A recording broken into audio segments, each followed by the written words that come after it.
আসসালামু আলাইকুম ওয়া রাহমাতুল্লাহি ওয়া বারাকাতুহু।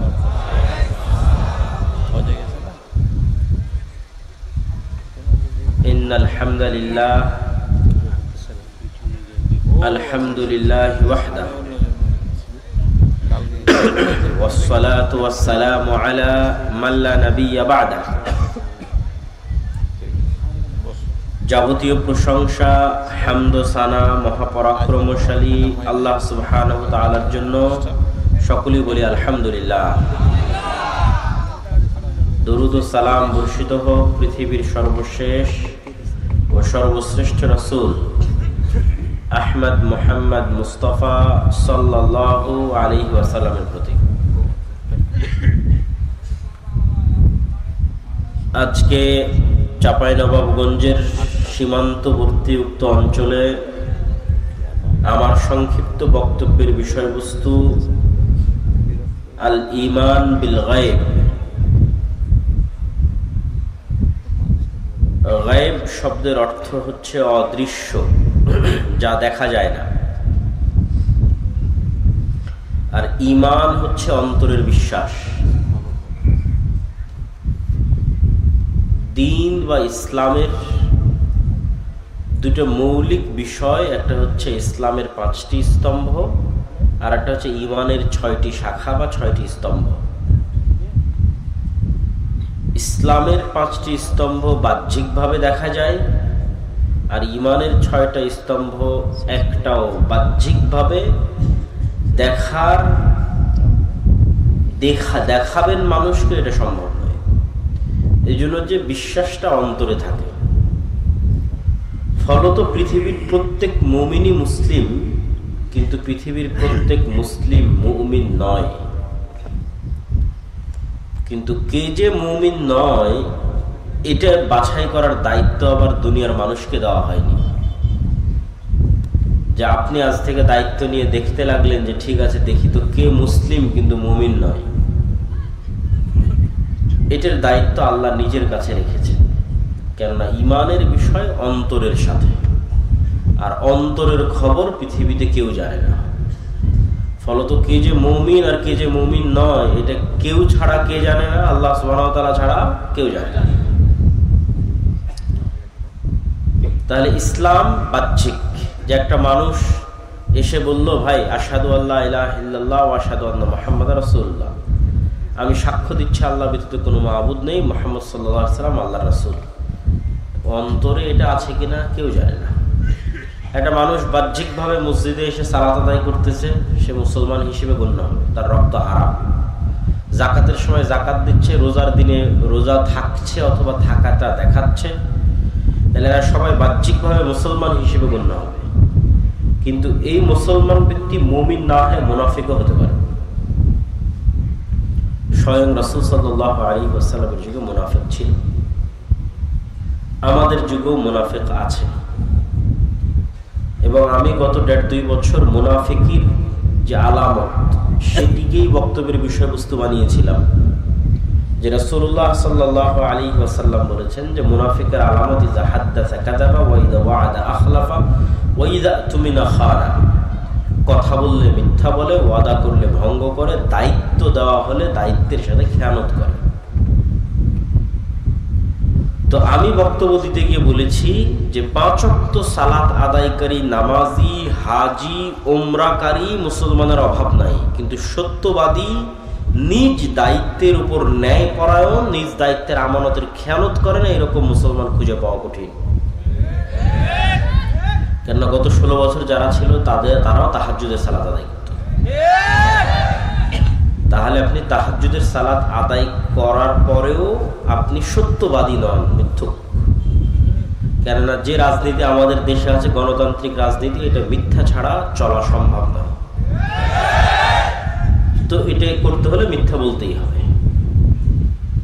এভাবেই এর সিস্টেমটা ডেভেলপ করা আছে। সেটা পার্টির মধ্যে হোক, পার্টির বাইরে হোক, অন্য দলের বিরুদ্ধে হোক, অন্য দলের পক্ষে হোক। পার্টির মধ্যেও কেননা একই আসনে 5 জন 10 জন করে মনোনয়ন নেওয়ার জন্য প্রতিযোগিতা করতেছে। তাহলে পার্টির চেয়ারম্যানের কাছে তো সবাইকে মিথ্যা বলতে হবে, না হলে তো আরেকজনকে মনোনয়ন দিয়ে দিতে পারে। বুঝতে পারেননি? আরেকজনের নামে তো মিথ্যা বলতে হবে যে না ও এটা করে না, ও এটা করে না, ও এটা করে না। এইভাবেই এই রাজনীতিটা ডেভেলপ করা আছে। গণতান্ত্রিক রাজনীতিটা ডেভেলপই করা হয়েছে মুসলমানদের মধ্যে মিথ্যার কালচার অব্যাহত রাখার জন্য। কেননা ব্রিটিশরা 190 বছর মুসলমানদেরকে গোলাম রেখে মিথ্যা বলা শিখিয়েছিল। বাই বর্ন মুসলমানেরা মিথ্যা বলা জানত না। আর মক্কার মুশরিকরা, কাফেররা পর্যন্ত মিথ্যা বলা জানত না। মুসলমান তো বহু দূরের কথা। আবু সুফিয়ান মুহাম্মদ সাল্লাল্লাহু আলাইহি ওয়াসাল্লামের সবচেয়ে বড় শত্রু, সব যুদ্ধে আল্লাহ নবীর বিরুদ্ধে নেতৃত্ব দিয়েছে। আবু সুফিয়ান যখন বাদশাহ হিরাক্লিয়াসের দরবারে, তখন লাইভ নাই, রেকর্ডিং নাই, কেউ সাক্ষী দিবে তার বিরুদ্ধে সেটা নাই, কিচ্ছু নাই, ফোন নাই, মাইক নাই, কিচ্ছু নাই। আবু সুফিয়ান চাইলেই মিথ্যা বলতে পারত, কিন্তু আবু সুফিয়ানরা মিথ্যা বলাটা জানত না। তো মিথ্যা না বললেই মানুষ নেতা হয়ে যায়, মানে সত্যিকার জন্মগত প্রকৃত নেতা মিথ্যা না বললে অটোমেটিক নেতা হয়ে যাবে, এবং ন্যায় পরায়ণ হলে অটোমেটিক নেতা হয়ে যাবে। এটা হচ্ছে বাই ডিফল্ট নেতা, অটোমেটিক নেতা যদি ন্যায় পরায়ণ হয়। এই নেতৃত্বের গুণ ছিল মুহাম্মদ সাল্লাল্লাহু আলাইহি ওয়াসাল্লামের মধ্যে, এই নেতৃত্বের গুণ ছিল নবীদের মধ্যে, এই নেতৃত্বের গুণ মুসলমানদের। কিন্তু যখন ইউরোপীয় উপনিবেশের মাধ্যমে শুধু ভারত, পাকিস্তান, বাংলাদেশ না, ওই আফ্রিকাও পর্যন্ত যখন এদের পদানত হয়েছে, তো এদেরকে গোলাম বানিয়ে মিথ্যা বলা, দুর্নীতি করা এবং চুরি করানো শিখানো হয়েছে। কেননা আপনি যখন গোলামি করবেন তখন এটা ছাড়া রাস্তা থাকে না। সারাদিন না খেয়ে আছে 5 জন মানুষ, এখানে সারাদিন না খেয়ে আছে। আমি একটা রুটি নিক্ষেপ করে দিলাম, তো 5 জন ক্ষুধার্ত মানুষ এই রুটিটা নিয়ে কাড়াকাড়ি করবে না? এই রুটিটা পাওয়ার জন্য একজন আরেকজনকে হত্যা করবে না? এটাই হলো গোলামির মাধ্যমে ট্রেনিংটা হয়। যখন আপনি গোলাম হয়ে গেছেন তখন একটা টাকার জন্য মিথ্যা বলবেন, একটা টাকার জন্য আরেকজনকে হত্যা করবেন, একটা টাকার জন্য আরেকজনকে ধোঁকা দিবেন। এই কালচারটা গোলামির মধ্যে তৈরি হয়। বানু ইসরাইলদের ইতিহাস পবিত্র কোরআনে এত বেশি কেন দেওয়া আছে? বানু ইসরাইলের ইতিহাস পবিত্র কোরআনে এই জন্য এত বেশি দেওয়া আছে যে বানু ইসরাইলরা এত বিশাল বিশাল নেয়ামত পাওয়ার পরেও কিভাবে মুনাফিকি করছিল, কিভাবে ধোঁকা দিচ্ছিল, কিভাবে 2 নাম্বারি করছিল, সেগুলো তুলে ধরা আছে। তো এগুলো ওদের রক্তের মধ্যে মিশে গেছিল ফেরাউনের কয়েকশো বছর গোলামি করার কারণে।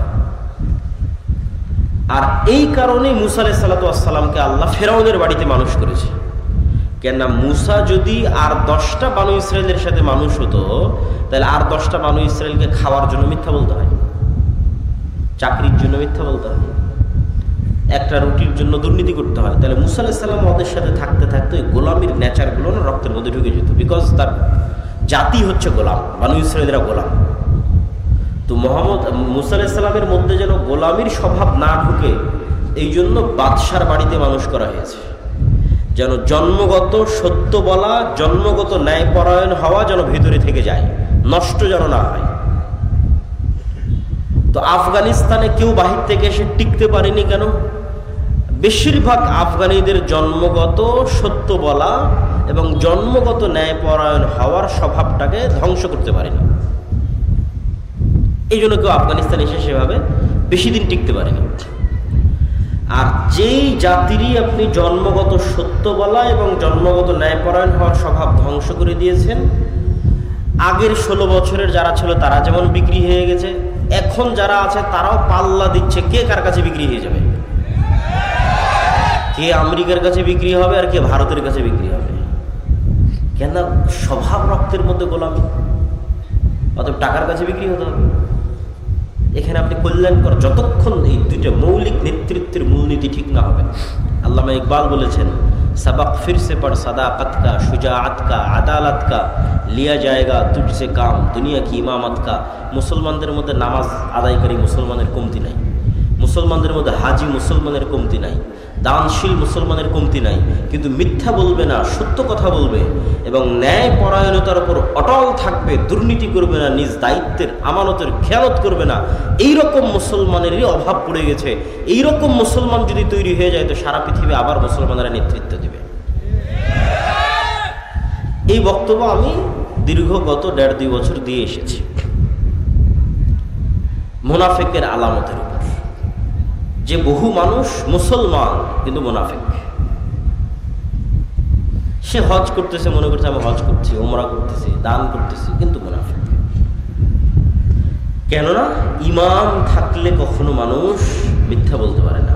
অন্তরে যদি ঈমান থাকে, অন্তরে ঈমান থাকলে মানুষ কখনো অন্যায় করতে পারে না, দুর্নীতি করতে পারে না, যদি অন্তরে ঈমান ঢুকে যায়। এই জন্য এবারের আলোচনার বিষয়বস্তু হচ্ছে ঈমান, আল ঈমান বিল গায়ব। আল ঈমান বিল গায়বের উপর বই লেখাও সম্পূর্ণ হয়েছে। আল্লাহর পথে যাত্রা নামে আগামী 6-7 নভেম্বর সালাফি কনফারেন্স, মানে 1 সপ্তাহ পরেই আল জামিয়া সালাফিয়া ডাঙ্গিপাড়া বাবা রাজশাহী, পাকিস্তান, ভারত, সৌদি আরব, বাংলাদেশের বড় বড় আলেম ওলামারা থাকবে। 2 দিন ব্যাপী সম্মেলন। আপনারা যাবেন তো ইনশাআল্লাহ? দাওয়াত থাকলো আপনাদের, আল্লাহ কবুল করুন। তো সেখানে প্রকাশ পাবে আর কি বইটা।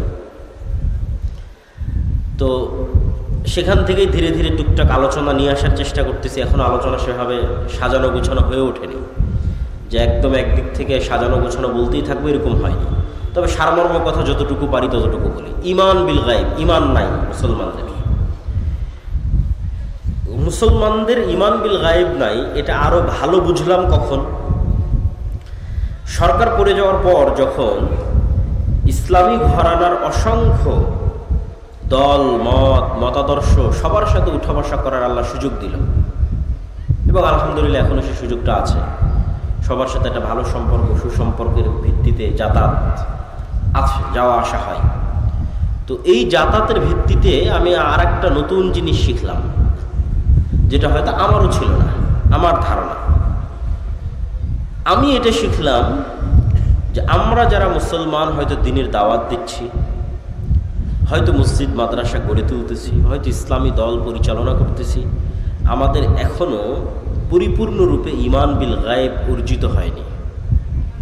অদৃশ্যের উপর বিশ্বাস মজবুত হয়নি, যেভাবে সাহাবীদের ছিল।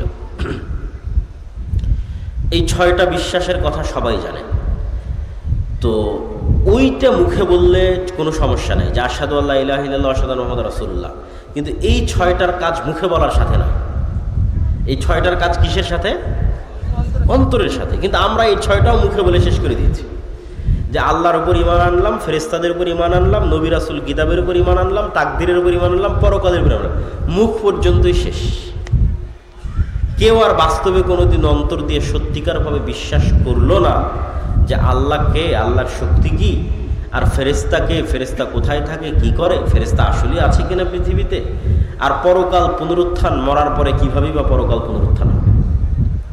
ফলত বললাম মুখে এই কথাগুলো, কিন্তু জীবন চলতে থাকলো দুনিয়ামুখী, বস্তুবাদী। আমরা আমাদের এই অসংখ্য জীবনের অসংখ্য সিদ্ধান্ত দুনিয়াকে সামনে রেখে নিই, দুনিয়াকে কেন্দ্র করে নিই, বস্তুকে কেন্দ্র করে নিই। কখনো অদৃশ্যের উপর বিশ্বাসকে কেন্দ্র করে আমরা সিদ্ধান্ত নেই না। কেননা আমাদের দরকার ইমিডিয়েট রেজাল্ট, এখনই রেজাল্ট দরকার। অতএব এখন এটা ছাড়া আর তো কোনো ওয়ে নাই। তো ব্যক্তিগত জীবনে অসংখ্য উদাহরণ দেওয়া সম্ভব, আমরা জাতীয় জীবনেরই কিছু উদাহরণ দিই। যে ঈমান বিল গায়ব দুর্বল এবং ঈমান বিল গায়ব সম্পর্কে জ্ঞান অর্জন করা প্রয়োজন কেন? মুসা আলাইহিস সালাতু ওয়াস সালাম ফেরাউনের মোকাবেলায় যত দুর্বল ছিলেন, আজকের ফিলিস্তিনের গাজার মুসলমানেরা ইসরায়েলের মোকাবেলায় অত দুর্বল নয়। আবারও বলি, আজকের ফিলিস্তিনের গাজার মুসলমানেরা দুনিয়াবী শক্তির দিক থেকে আজকের ইসরায়েলের কাছে যত দুর্বল, তার চেয়ে 100 গুণে বেশি দুর্বল ছিলেন দুনিয়াবী শক্তির দিক দিয়ে নবী মুসা ফেরাউনের দুনিয়াবী শক্তির সামনে।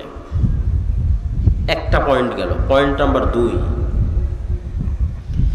আল্লাহর নবী মুহাম্মদ সাল্লাল্লাহু আলাইহি ওয়াসাল্লাম তার সাহাবী আবু বকর, ওমর, ওসমান, আলী রাদিয়াল্লাহু তাআলা আনহুম, পরবর্তীতে যারা উমাইয়া খেলাফতের সময় বিভিন্ন দেশ বিজয় করেছে, মোহাম্মদ বিন কাসেম হোক, কোতাইবা বিন মুসলিম হোক, তারেক বিন জিয়াদ হোক, আর খালিদ বিন ওয়ালিদ, আর আমর ইবনে আল আস হোক, যেই হোক না কেন, তাদের দুনিয়াবী শক্তি তৎকালীন বিশ্বের রোমান এবং পারস্যের তুলনায়, আমি আবারও বলি, মুহাম্মদ সাল্লাল্লাহু আলাইহি ওয়াসাল্লামের দুনিয়াবী শক্তি, আবু বকর, ওমর, ওসমান, আলীর দুনিয়াবী শক্তি, খালিদ বিন ওয়ালিদ, আমর ইবনে আল আসের দুনিয়াবী শক্তি, তারেক বিন জিয়াদ, মোহাম্মদ বিন কাসেমের দুনিয়াবী শক্তি তৎকালীন বিশ্বের রোমান এবং পারস্যের দুনিয়াবী শক্তির তুলনায় যেই মাপে ছিল, তার চাইতে আজকের সমগ্র বিশ্বের 57টা মুসলিম দেশের দুনিয়াবী শক্তি আমেরিকা এবং ইসরায়েলের তুলনায় অনেক বেশি পরিমাণে দুনিয়াবী শক্তির অধিকারী হচ্ছে বর্তমান যুগের 57টা দেশের মুসলিম দেশের মুসলমানেরা।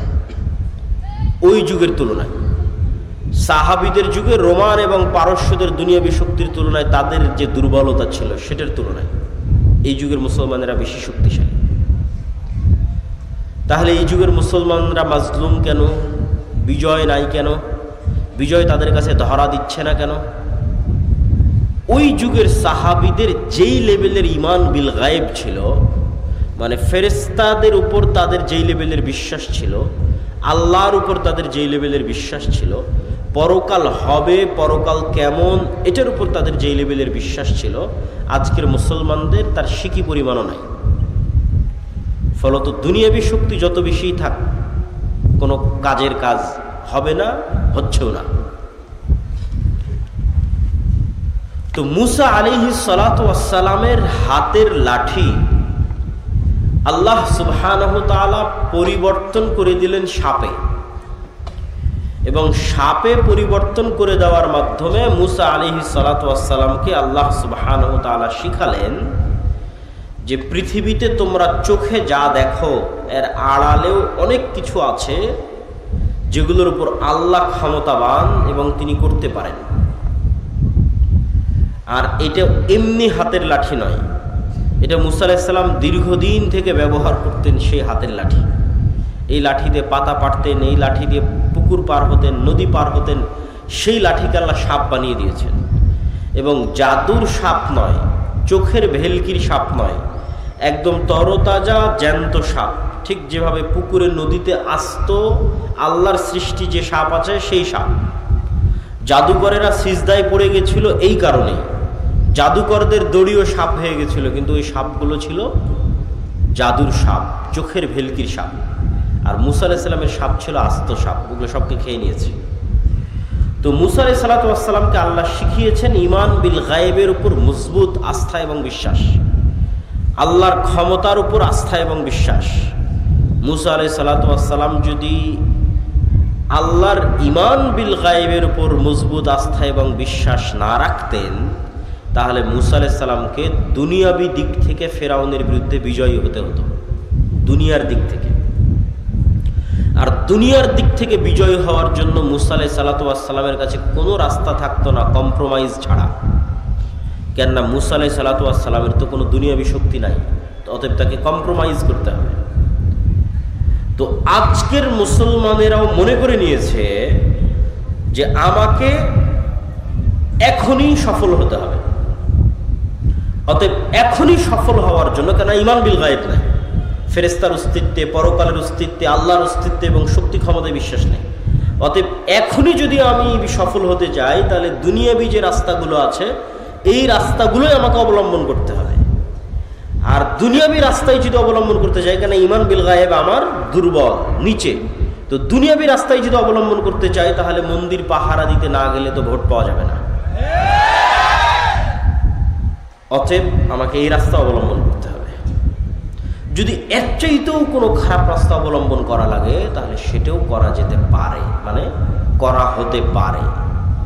কেননা আমার মাথায় আছে যে দুনিয়াবী লজিকেই একমাত্র সফলতা সম্ভব। গায়েবের সহযোগিতা বলে কিছু আছে, ঈমান বিল গায়েব, ফেরেশতার অস্তিত্ব বলে কিছু আছে, পরকালমুখী সিদ্ধান্ত বলে কিছু আছে, এটা আমাদের ব্রেন থেকে আউট হয়ে গেছে। এটা শুধু আমি জাতীয় জীবনে বলতেছি না, বাস্তব জীবনে, আপনাদের ব্যক্তিগত জীবনে, আপনাদের পারিবারিক জীবনে সেম অবস্থা। তো আজকে আমরা ঈমান বিল গায়েবের একটা অংশের উপর আলোচনা করব, আল ঈমান বিল মালাইকা, ফেরেশতাদের উপর বিশ্বাস। ফেরেশতারা কিসের তৈরি বলেন তো? নূরের তৈরি। নূর হচ্ছে এক প্রকারের আলো, কিন্তু এই আলো নয়, সূর্যের আলো নয়, বিদ্যুতের লাইটের আলো নয়, কিন্তু এক প্রকারের আলো, যে আলো পৃথিবীতে আছে কিন্তু চোখে দেখা যায় না। তো আপনি বলবেন পৃথিবীতে আলো আছে চোখে দেখা যায় না, এটা আবার কোন আলো? তো আপনি যখন রিমোট দিয়ে এসি অন করতেছেন, তো রিমোট থেকে আলো বের হয়ে এসিতে গিয়ে লাগতেছে, ওই আলো কোথায় আপনি চোখে দেখলেন? তখন এসি বন্ধ হয়ে যাচ্ছে। আবার যখন চাপ দিচ্ছেন আবার এসি অন হয়ে যাচ্ছে, এটা আলোর কানেকশনে অন অফ হয়ে যাচ্ছে। এবার ইনফ্রারেড লাইট, এটা মেশিন দিয়ে ধরা যাচ্ছে কিন্তু চোখে দেখা যায় না। ওই যে লাইভ চলতেছে, ক্যামেরা, কম্পিউটার, মোবাইল, এগুলো সব আলো। আমার কথা আলোর ওয়েভের মধ্যে ভেসে আপনি যখন ফোনে কথা বলতেছেন, রাত দিন ফোন ব্যবহার করতেছেন, ফোনে কথা বলছেন, ঢাকা কথা বলছেন, আমেরিকা, লন্ডন, ইউরোপ, সাথে সাথে আপনার কথা ইউরোপে চলে যাচ্ছে। ওইটা আলোর ওয়েভের মধ্যে দিয়ে ভেসে ইউরোপ চলে যাচ্ছে।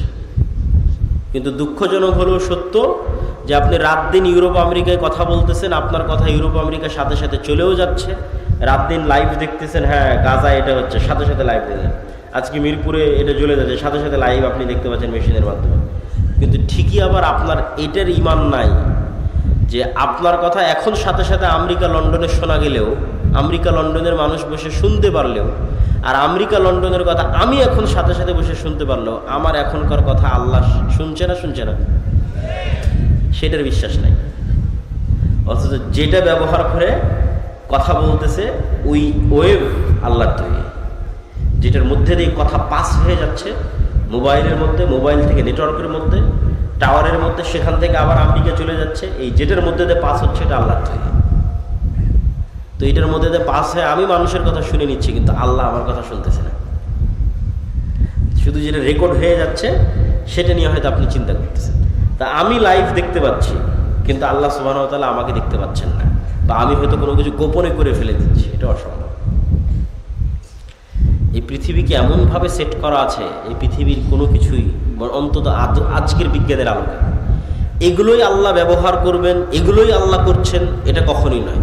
কেন আল্লাহ সুবহানাহু ওয়া তাআলা এগুলোর মুখাপেক্ষী নয়। কিন্তু এইটা দিয়েই যদি এত দূর হওয়া সম্ভব, তাহলে আল্লাহর ক্ষমতা এবং শক্তি দিয়ে কত দূর হওয়া সম্ভব, সেটা বোঝানোর জন্য বলতেছি যে আমরা আজকে যে পৃথিবীতে বসবাস করতেছি, বিজ্ঞান বলে এই পৃথিবীতে আমাদের কোনো কথাও গোপন নয়, আমাদের কোনো কাজও গোপন নয়। সেটা আমরা যতই গোপন করার চেষ্টা করি, এগুলো সব সেভ হয়ে আছে। আমি অন্তত দুটো উদাহরণ দিই যে কাফা বিনাফসিকাল ইয়াউমা আলাইকা হাসিবা, তোমার হিসাব নেওয়ার জন্য আজকে তুমিই যথেষ্ট, এটা কোরআনের আয়াত। তো আমার হিসাব নেওয়ার জন্য আমি যথেষ্ট, কিভাবে আল্লাহ সুবহানাহু ওয়া তাআলা সেট আপ করে রেখেছেন যে আমার হিসাবের জন্য আমি যথেষ্ট। দুটো উদাহরণ দেখেন। আল্লাহ সুবহানাহু ওয়া তাআলা কিভাবে করবেন তা আল্লাহ সুবহানাহু ওয়া তাআলা ভালো জানেন, কিন্তু বিজ্ঞানের আলোকে আমি দুটো উদাহরণ দিই, যেটাতে এখন যদি আমরা চাই যে আপনার বিচার করব, মানুষ যদি চায় যে মানুষের বিচার করবে, আর আল্লাহ যদি মানুষকে ক্ষমতা দিয়ে দেয় তো মানুষও পারবে। সেটা কি? বেশি না, একটু ছোট্ট কল্পনা করেন যে আমার এই কথা আলোর মধ্যে দিয়ে আমেরিকা চলে যাচ্ছে, ওয়েভের মধ্যে দিয়ে, ওইটা দিয়ে আমরা লাইভ দেখতেছি, ওইটার উপরে ইন্টারনেট টিকে আছে। তো এই যে আলোর যে একটা গতি, আলো অন করেন, অফ করার পর অন করেন, ওখান থেকে আসতে একটু হলেও সময় লাগে। এটা টর্চ লাইট ছাড়েন, একটু হলেও ওই মাথায় যেতে সময় লাগে। এই যে যত দ্রুত আলোটা চলে গেল, এই আলোর যাওয়ার যে গতি, এই গতির চাইতে আমরা দ্রুত কোনো গতির যন্ত্র বানিয়ে ফেলেছি। কল্পনা করেন যে আমরা এমন একটা যন্ত্র বানিয়ে ফেলেছি যে যন্ত্র আলোর চেয়ে জোরে যায়। তারপরে আলোর গতিতে 30 বছর চললে যত দূরে যাওয়া সম্ভব, আমরা ওর চেয়ে জোরে তত দূরে পৌঁছে গেছি। মানে একটা গাড়ি 100 কিলোমিটার গতিতে চললে যত দূর যায়, আমি বিমান দিয়ে তার আগে ওখানে বসে আছি, তার আগে ওখানেই চলে গেছি বিমান দিয়ে। তাহলে এখন আলো 30 বছর চললে যত দূর যাবে, আমি তার চেয়ে দ্রুত গতির কোনো যন্ত্র দিয়ে তার আগে চলে গেছি। গিয়ে ওই 30 বছর আগে গিয়ে, তথা 30 বছরের দূরত্বের পথে গিয়ে আপনি কল্পনা করেন যে মোবাইলের মতো একটা যন্ত্র আপনি বানিয়ে ফেলেছেন, শক্তিশালী একটা দূরবীন বানিয়ে ফেলেছেন, দিয়ে যদি পৃথিবীর দিকে তাক করেন, তাহলে 30 বছর আগে আপনি এই পৃথিবীতে যা যা করছিলেন তা লাইভ আপনি দেখতে পাবেন। কেন? ওইটা আলোর মধ্যে ভেসে ভেসে যাচ্ছিল, যেমন লাইভের মধ্যে মোবাইলের মধ্যে ভেসে যাচ্ছে। এখন খুব খুব দ্রুত আলো যাচ্ছে, এই জন্য আমি বুঝতে পারতেছি না, সাথে সাথেই চলে যাচ্ছে। তো এখানে আলোকের চাইতে আমরা দ্রুত 30 বছর আগে চলে যাব, 30 বছরের দূরত্বের পথ চলে যাব। তাহলে 30 বছর আগে আমি আবদুল্লাহ রাজশাহীর নওদাপাড়ায় অথবা রাজশাহীর ডাঙ্গিপাড়ায় হাঁটছিলাম, খেলছিলাম, ঘুরছিলাম, আমার ওই হাঁটা খেলার দৃশ্য আমি দেখতে পাবো, আমার চোখে দেখতে পাবো যে ওই যে আমি হাঁটতেছি, খেলতেছি, ঘুরতেছি। 1400 বছর আগের যদি এরকম আলোর সফর করা যায় তাহলে বদরের যুদ্ধ লাইভ দেখা যাবে। অসম্ভব নয়, বাস্তব সত্য। মুহাম্মদ সাল্লাল্লাহু আলাইহি ওয়াসাল্লামের পুরো জীবনী দূরবীন দিয়ে লাইভ দেখা যাবে। হ্যাঁ, কিন্তু মানুষ আলোর চেয়ে গতি অর্জন করতে পারবে না, যেতেও পারবে না, দেখতেও পারবে না, সেটা ভিন্ন কথা। কিন্তু আপনার একটা কাজও হারিয়ে যায়নি, সব আছে, সেভ হয়ে আছে আলোর মধ্যে, আর আপনার সব কথা আপনি শুনতে পাবেন। তো কাফা বিনাফসিকাল ইয়াউমা আলাইকা হাসিবা, আপনার নিজের বিচার করার জন্য তো আপনি যথেষ্ট। এবার আরেকটা বলি যে আপনার নিজের বিচার করার জন্য আপনি যথেষ্ট, সেটা কি? আপনার মোবাইলের মেমোরি কার্ড, অনলাইনের ডাটা, এগুলো সবাই খুব ভালোভাবে জানেন যে অনলাইনের কোনো ডাটা হারায় না। কোথায় ফেসবুকে যদি কোনো কমেন্ট করে থাকেন ওটা থাকে, কোথাও যদি ফেসবুকে মেসেজ দিয়ে থাকেন ওটা থাকে, কোনো লাইভ করে থাকেন সেটা থাকে, ফেসবুক কর্তৃপক্ষের কাছে থাকে, আপনি রাখলে থাকে। অনলাইনে কোনো টাকা ট্রান্সফার হলে সেটা হারায় না, সেটা থাকে। এগুলো কোনো কিছু হারায় না, মেমোরি কার্ডের মতো, ডাটা সেন্টারের মতো সেভ হয়ে থাকে। তো আমরা যে আমাদের শরীরের সাথে এগুলো সব কম্পিউটার ক্যামেরার চাইতে ভয়ঙ্কর কিছু বহন করে নিয়ে বেড়াচ্ছি, সেটা হচ্ছে আমাদের মাথা। তো সবগুলোর সাথে ভয়ঙ্কর। এরা যেমন ক্যামেরা দিয়ে আমাকে ভিডিও করতেছে, করার পর এটা চিপস বের করে কম্পিউটারে দিবে, তাই না? সেখানে এটা সেভ হবে। তো আমার এটা ক্যামেরা, আমি এটাতে যা যা দেখতেছি সব এখানে সেভ হচ্ছে, আমার মেমোরিতে সেভ হচ্ছে। আমি যা যা দেখতেছি আমার মেমোরিতে সেভ হচ্ছে, আমি যা যা শুনতেছি সব আমার মেমোরিতে সেভ হচ্ছে, আমার মেমোরিতেই। এখন ইলন মাস্ক বলতেছে যে সে মানুষের ব্রেনের সাথে ইন্টারনেট কানেক্ট করার প্রযুক্তি নিয়ে আসার চেষ্টা করতেছে, যাতে মানুষের ব্রেনের ডাটা অটোমেটিক ট্রান্সফার করা যায়। তাহলে কয়দিন পর তো আপনি আপনার ব্রেনের ডাটা ট্রান্সফার করে আপনি দেখতে পাবেন যে আপনি মোবাইলে কি দেখছিলেন, আপনার ব্রেনে সেভ হয়ে আছে কি দেখছিলেন, কেন এই ক্যামেরা দিয়ে গেছে, এখানে সেভ হয়েছে। আপনি কান দিয়ে কি শুনছিলেন, এখানে সেভ হয়ে আছে। কিন্তু মোবাইলের এদের ক্যামেরায় যে পরিমাণ জিবি ধারণ করা সম্ভব, তার সাথে হাজার লক্ষ কোটি গুণ জিবি এখানে ধারণ করা সম্ভব। 500 বছর যদি মানুষের ব্রেন কাজ করে, তাহলে 500 বছর যা যা দেখবে সব এই ব্রেনে সেভ থাকবে। এরকম পাওয়ারফুল মানুষের ব্রেন, এবং 500 বছরে যা যা শুনবে সব এখানে সেভ থাকবে। তো কাফা বিনাফসিকাল ইয়াউমা আলাইকা হাসিবা, আজকে তোমার বিচারের জন্য তুমি যথেষ্ট, সব তো তোমার ব্রেনেই সেভ হয়ে আছে। এটা শুধু ডাটা ট্রান্সফার করা লাগবে, যেহেতু কয়দিন পর মানুষই করে ফেলতেছে। আমি আল্লাহর কথাই যাচ্ছি না, আল্লাহ সুবহানাহু ওয়া তাআলা কীভাবে মানুষকে ধরবে সেটা আল্লাহ সুবহানাহু ওয়া তাআলা জানে। আমি বলছি আজকে আপনি যদি আপনার বিচার করতে চান তা আপনিই পারবেন, যে চলো আমি কি কি করেছি সব এই ব্রেনে সেভ হয়ে আছে, কী দেখেছি, কি বলেছি, কি শুনেছি, সব সেভ হয়ে আছে। কিচ্ছু আপনার এই ব্রেন ভুলে নেই, ডাটা ট্রান্সফার করলে আপনি সব দেখতে পাবেন। আর এই যে আলো, ওয়েভ, এর মধ্যে সব সেভ হয়ে আছে।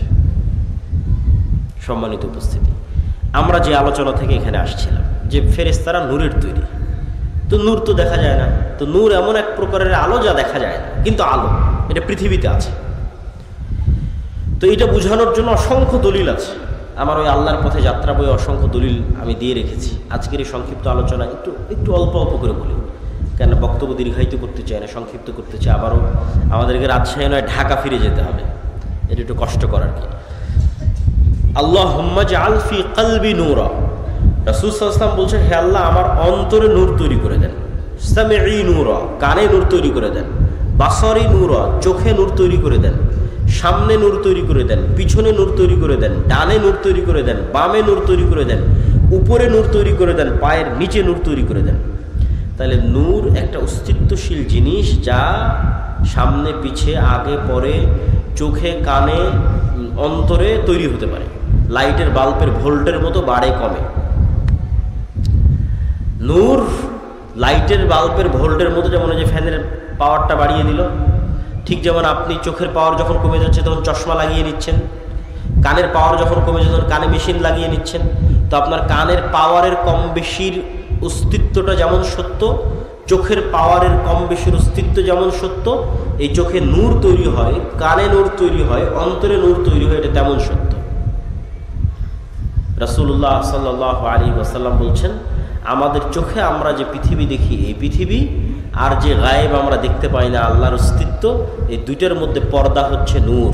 আল্লাহর চেহারা, আল্লাহর অস্তিত্ব আমরা যে দেখতে পাই না, এই দুইটার মধ্যে পর্দা হচ্ছে নূর।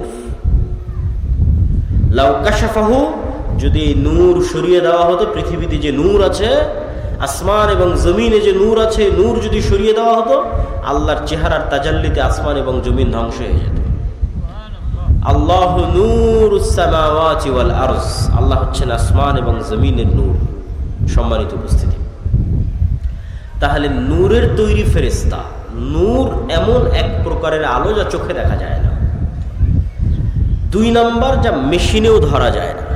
কিছু আলো তো যেগুলো চোখে দেখা যায় না, মেশিনে ধরা পড়তেছে, ওই যে মোবাইলের ক্যামেরার, তারপরে হচ্ছে রিমোট কন্ট্রোলের। কিন্তু এক প্রকারের আলো নূর যা চোখেও দেখা যায় না, মেশিনেও ধরা পড়ে না। তাহলে আপনি বলবেন এটা কেমন কথা বললেন যে একটা জিনিস পৃথিবীতে আছে, চোখেও দেখবো না, মেশিনেও ধরা পড়বে না? জি, আল্লাহর গায়েবের প্রত্যেকটা জিনিসের কিছু না কিছু আলামত আল্লাহ তার সৃষ্টিজীবের মধ্যে রেখে দিয়েছে। কিছু না কিছু আলামত আল্লাহ তার সৃষ্টিজীবের মধ্যে রেখে দিয়েছে।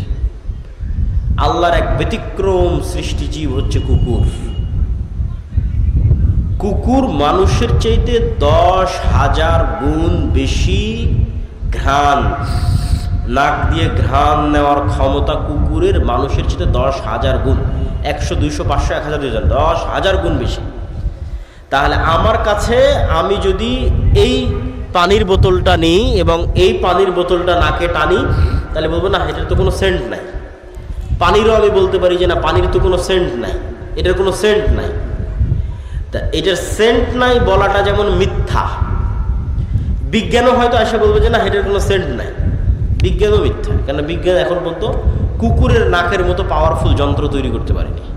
কিন্তু এই পানির বোতলটা কুকুরের নাকের সামনে লাগান, দিয়ে পানির বোতলটাকে 10 কিলোমিটার দূরে রেখে আসেন, এই পানির বোতল কুকুর খুঁজে বের করে নিয়ে আসবে। তাহলে আমি না গন্ধ পাচ্ছি না, আর আমার আবিষ্কার করা যন্ত্র গন্ধ ধরতে পারতেছে না, তার মানে গন্ধ নাই। এটা কি ঠিক না ভুল? আছে, তার প্রমাণ কি? যে আল্লাহর আর এক সৃষ্টিজীবও ধরতে পারতেছে, ওর কাছে আছে। আমরা যেভাবে একজন আরেকজনকে দেখছি, চিনছি, এভাবে কুকুর চিনে না। কুকুর ঘ্রাণ দিয়ে আপনাকে চিনে। আপনার এই চেহারা, সাদা কালো দাড়ি, অথবা দাড়ি চাছা, লম্বা, উঁচু, মোটা, এইভাবে দেখে কুকুর চিনে না, যেভাবে আমরা চিনি। ঘ্রাণে চিনে, এটা অমুক, এটা অমুক, ঘ্রাণে চিনে ফেলে। ওইভাবে দেখতেই পায় না কুকুর। আমরা যেভাবে দেখি এভাবে দেখতেই পায় না, তো ওভাবে দেখে চিনবে কিভাবে? ওকে আল্লাহ দিয়েছে ঘ্রাণ শক্তি। ঠিক হাতি সহ এরকম কিছু প্রাণী আছে যাদের দিয়েছে শ্রবণ শক্তি, খুব সূক্ষ্ম, একদম ভয়ঙ্কর লেভেলের সূক্ষ্ম। মানুষের যে 2-3 হাজার গুণ, যন্ত্র ওই লেভেলের সূক্ষ্ম নয়। তাহলে একটা আওয়াজ আমি শুনতে পাচ্ছি না, তার মানে ওই আওয়াজটা নাই, মিথ্যা কথা। একটা আওয়াজ কোনো যন্ত্র শুনতে পাচ্ছে না পৃথিবীর, তার মানে আওয়াজটা নাই, মিথ্যা কথা। যে কবরের আওয়াজের আওয়াজ তো আমি শুনতে পাই না, মুগুর দিয়ে তো পিটাচ্ছে, কই আমি তো শুনতে পাচ্ছি না, চিৎকার করতেছে, আমি তো শুনতে পাচ্ছি না, তার মানে আওয়াজ হচ্ছে না। না, ওই লেভেলের আওয়াজ শোনার ক্ষমতাই আপনার নাই, কিন্তু ওই লেভেলের আওয়াজ শোনার ক্ষমতা আল্লাহর কিছু কিছু প্রাণীর আছে। তো ঠিক পৃথিবীতে এমনও আলো আছে যে আলো দেখার ক্ষমতা আল্লাহর কিছু প্রাণীর আছে। যেমন কুকুরকে শয়তানের আলো দেখার ক্ষমতা দেওয়া আছে, মোরগকে ফেরেশতার নূর, নূর যেই লেভেলের আলো, ওই লেভেলের আলো দেখার সক্ষমতা মোরগকে, মুরগিকে দেওয়া আছে ফজরের সময় যখন সে চিৎকার করে।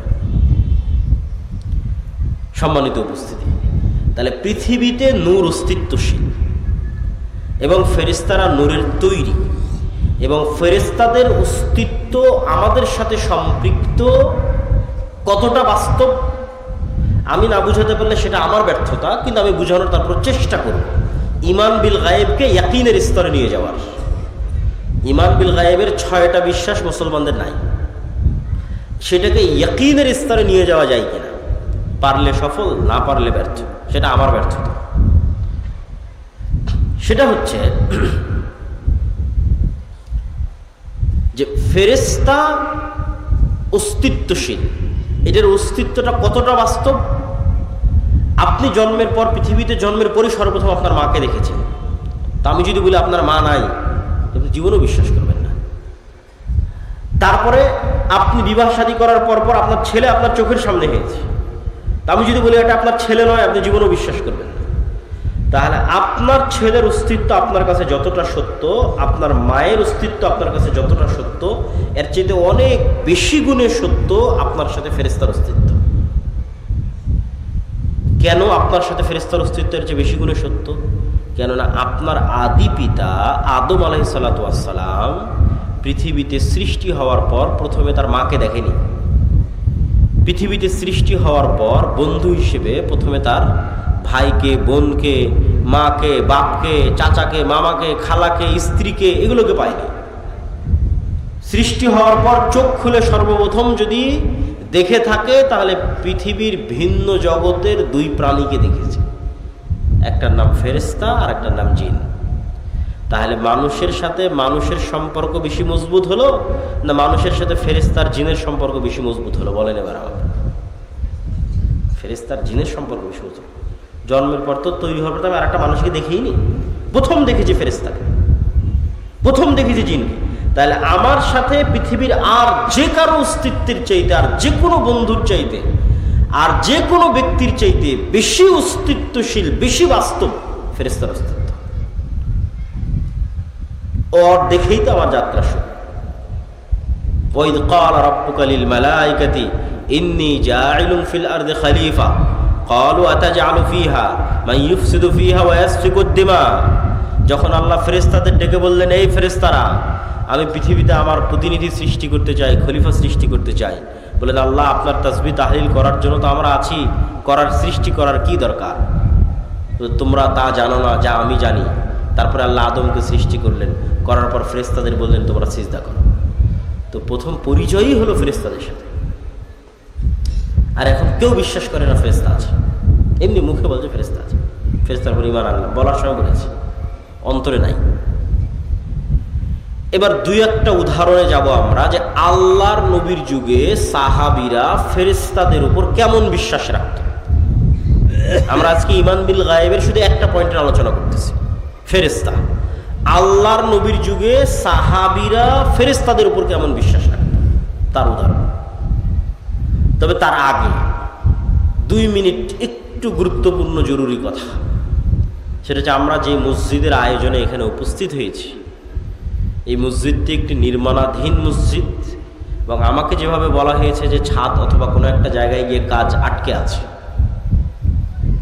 তো আপনারা যারা এখানে উপস্থিত হয়েছেন সকলের প্রতি দত্ত আহ্বান থাকবে যে পরকালের আল্লাহ সুবহানাহু ওয়া তাআলার দরবারে আপনাদের যে ব্যাংক অ্যাকাউন্ট ওপেন করা আছে, যেটাতে লাভের মাত্রার কোনো পার্সেন্টেজের কোনো সীমা নাই, বরং বাড়তেই থাকবে, বাড়তেই থাকবে, বাড়তেই থাকবে, এবং যেটা দিয়ে কিয়ামতের মাঠের অসংখ্য বিপদ থেকে বাঁচা যাবে। কোথাও ইবাদতের কমতি থাকলে সেটা কাভার দেওয়া যাবে, ব্যাকআপ দেওয়া যাবে। কোথাও গুনাহ থাকলে সেটার কাফফারায় ব্যাকআপ দেওয়া যাবে। কোথাও কোনো মানুষের হক নষ্ট হয়ে থাকলে সেটার কাফফারায় ব্যাকআপ দেওয়া যাবে। কিয়ামতের মাঠে যেহেতু কোনো মুদ্রা টাকা পয়সা থাকবে না, সেহেতু আগে থেকেই টাকা পয়সা পাঠিয়ে রাখা ভালো। তো আগে থেকে টাকা পয়সা পাঠানো থাকলে এবং আল্লাহ সেগুলোকে বাড়াতে থাকলে কিয়ামতের মাঠে বিপদের সময় এই পাঠানো টাকাগুলো কাজে লাগবে। ঠিক দুনিয়াতে যেমন জমানো টাকা বিপদের সময় কাজে লাগে, কিয়ামতের মাঠে জমানো টাকা বিপদের সময় কাজে লাগবে। তো কেউ যদি স্বেচ্ছাসেবকরা থাকে, যদি যায়, আপনারা সহযোগিতা করবেন। আমরা আমাদের বক্তব্য সামনে আগাই। মুহাম্মদ সাল্লাল্লাহু আলাইহি ওয়াসাল্লামের যুগে সাহাবীদের বিশ্বাস ফেরেশতার উপরে। খুব মজার মজার কয়েকটা ঘটনা আপনাদের সামনে বলবো, যেই ঘটনাগুলো একটা আর একটার সাথে কানেক্ট করলে আপনি দেখবেন যে ফেরেশতা চরিত্র সাহাবীদের সামনে কেমন ছিল আর আমাদের সামনে কেমন। মজার মজার কয়েকটা ঘটনা। সাদ বিন মুআজ নামে এক বিখ্যাত সাহাবী, আউস এবং খাজরাজ গোত্রের নেতা, আনসারী সাহাবী, খন্দকের যুদ্ধে শহীদ হয়েছে। রাসূল সাল্লাল্লাহু আলাইহি সাল্লাম বলছে, সাদ বিন মুআজের জানাজায় ৭০,০০০ ফেরেশতা অংশগ্রহণ করেছে। জাবের রাদিয়াল্লাহু তাআলা আনহু উহুদের যুদ্ধে শহীদ হয়েছেন। জাবের রাদিয়াল্লাহু তাআলার পিতা।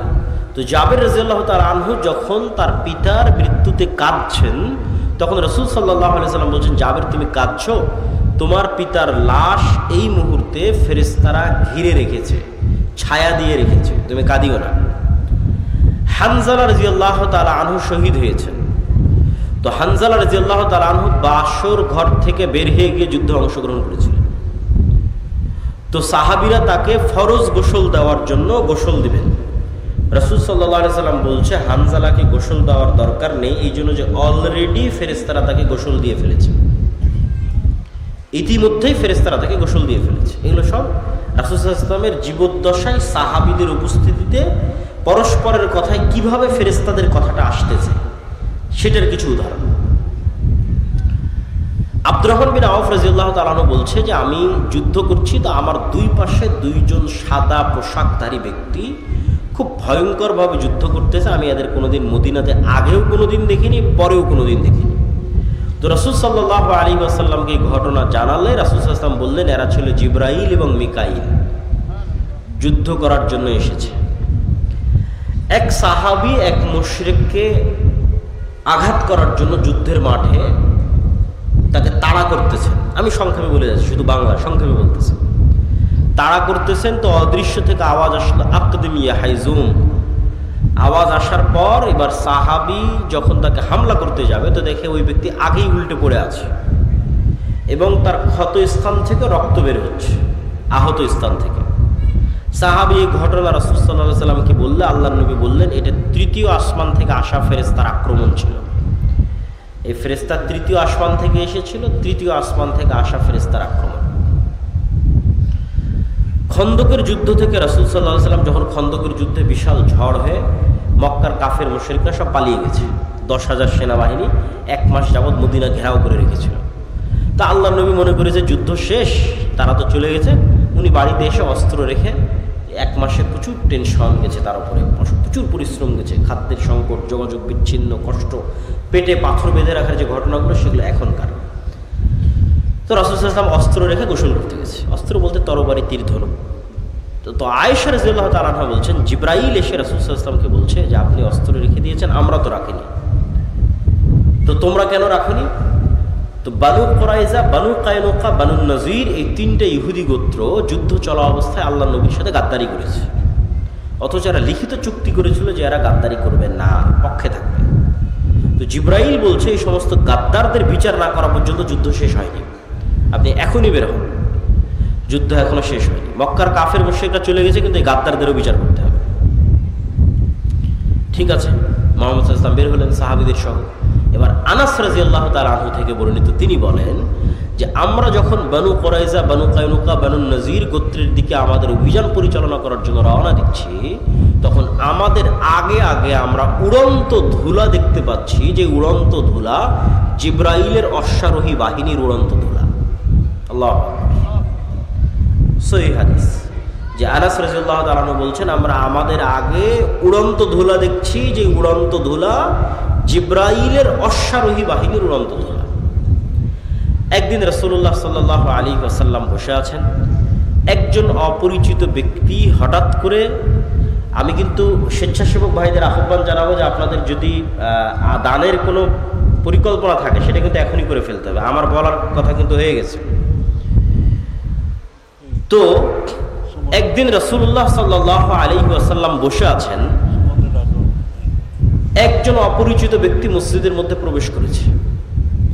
ওমর রাদিয়াল্লাহু তাআলা আনহু বলছেন যে আমরা তাকে মদিনায় আগেও কোনোদিন দেখিনি, পরেও কোনোদিন দেখিনি, আর তার শরীরে সফরের কোনো আলামত নাই। আর এটা বিমানের সফর নয়, মরুভূমির সফর। আমি বিমানে ঢাকা থেকে এসে এখন আপনার এখানে পৌঁছেছি, তারপরেও একটু ঘামের আলামত আছে, একটু খাবার খেয়েছি বা কোথাও চলেছি তার একটু ময়লা লাগার আলামত আছে, সফরে যে আছি তার আলামত আছে বিমানে সফর করার পর। আর ওই যুগের সফর মরুভূমির সফর, ঘোড়ায় হবে, উঠে হবে। তো এসে আল্লাহ নবীকে জিজ্ঞেস করছে ঈমান কাকে বলে, ইসলাম কাকে বলে, ইহসান কাকে বলে, কিয়ামত কখন হবে, সব উত্তর দেওয়ার পর আল্লাহর নবী বলছে জানো এটা কে ছিল? তো বলে না। তো বলে এটা জিবরাইল ছিল, তোমাদেরকে দিন শিখানোর জন্য এসেছিল। রাসূল সাল্লাল্লাহু আলাইহি ওয়াসাল্লাম বলতেছে আজকে আমার বাড়িতে জিবরাইল আসেনি। কেন আসেনি? তাহলে একটা ছবি থাকার কারণে। রাসূল সাল্লাল্লাহু আলাইহি ওয়াসাল্লাম বলতেছে যে আমাকে জিবরাইল বারবার মিসওয়াক করতে বলে, কেন আমার মুখের গন্ধে জিবরাইলের কষ্ট হয়। রাসূল সাল্লাল্লাহু আলাইহি ওয়াসাল্লাম বলতেছে তোমরা মসজিদে পেঁয়াজ এবং রসুন খেয়ে যেও না, কেননা পেঁয়াজ এবং রসুনের গন্ধে ফেরেশতাদের কষ্ট হয়। আপনি এগুলো সবগুলোকে যদি একদিনের চিত্র কল্পনা করেন, যে একদিনের চিত্র মনে করেন একদিনে এগুলো ঘটতেছে, তাহলে এবার বলেন যে খালিদ ইবনুল ওয়ালিদ, আমর ইবনুল আস, এরা যখন যুদ্ধ করতে গেছে রোমান এবং পারস্যদের বিরুদ্ধে, যখন রোমান পারস্যের ক্ষমতা এদের চেয়ে বেশি, তো এরা দুনিয়াবী শক্তি দিয়ে বিজয় অর্জন করবে এই আশায় যুদ্ধ করতে গেছে, না আল্লাহ সাহায্য করবে এই আশায় যুদ্ধ করতে গেছে? আল্লাহ সাহায্য করবে। ধরো চোখের সামনে দেখেছে ফেরেশতা যুদ্ধ করতেছে, স্বচক্ষে দেখেছে। আল্লাহ কোরআনে বলেছে 5000 ফেরেশতা অবতীর্ণ করেছি, 3000 অবতীর্ণ করেছি, 1000 অবতীর্ণ করেছি। বদর, উহুদ, খন্দক, হুনাইনের যুদ্ধে আল্লাহ ফেরেশতা অবতীর্ণ করেছে। কোরআনের আয়াত সাহাবীদের চাক্ষুষ চোখে দেখা যে ফেরেশতারা যুদ্ধ করতেছে। আর যার ইমানই দুর্বল ফেরেশতার অস্তিত্বের উপর, আল্লাহর শক্তি এবং ক্ষমতার উপর, পরকালের উপর, সে চিন্তা করবে যে না, আমাকে মন্দির পাহারা দিয়ে ক্ষমতায় যেতে হবে। আর যদি ইমান বিল গায়েব মজবুত থাকে, তাহলে কোনোদিন সে আদর্শে কম্প্রোমাইজ করবে না। তাতে ক্ষমতা আসুক আর যাক, কেননা সে জানে যে মূল ক্ষমতা কার হাতে? আল্লাহর হাতে। এবং ফেরেশতার উপর যদি ঈমান মজবুত থাকে, আল্লাহর উপর যদি ঈমান মজবুত থাকে, এগুলো তখন সে বুঝবে। দেখেন রাসূল সাল্লাল্লাহু আলাইহি ওয়াসাল্লাম কি বলছে, যে দাজ্জাল 40 দিন পৃথিবীতে থাকবে। পৃথিবীর এমন কোনো শহর নাই, বন্দর নাই, নগর নাই যেখানে দাজ্জাল প্রবেশ করবে না।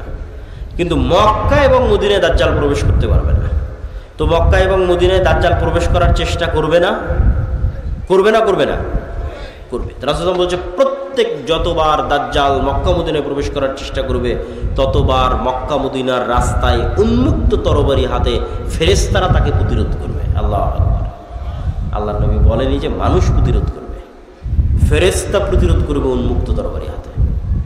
যে ফেরেশতার অস্তিত্বের প্রতি ঈমানই নাই, তো কেমনে আল্লাহর সাহায্যের আশা করবে যে না আল্লাহর সাহায্যে ফেরেশতা আসতে পারে?